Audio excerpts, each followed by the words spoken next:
I'm so excited. We're going to make a recording.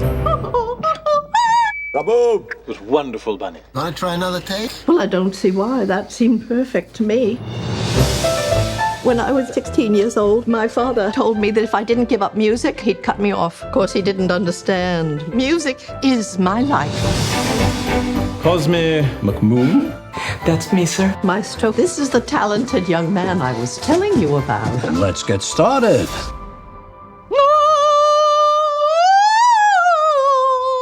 She's remarkable, isn't she? She can be a little flat. Flat? It defies medical science. Maestro, do you think I'm ready for a concert? Expand your diaphragm, Florence.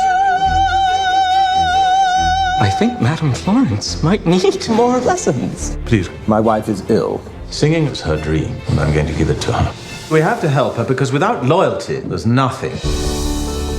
You know, I played for the president when I was 8 years old.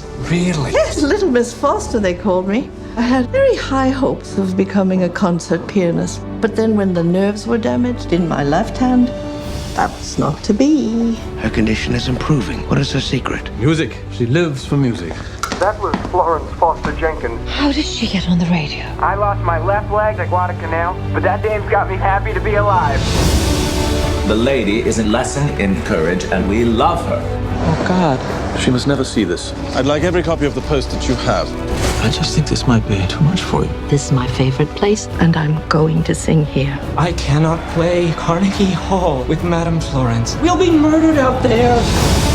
Music is important. It should not be mocked. She has done more for the musical life of this city than anyone, and that includes you. 3,000 people. They need joy. They need music. But I'm afraid. Madam Florence, you must go on.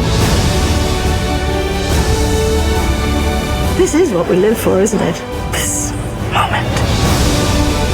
It's going very, very, very well.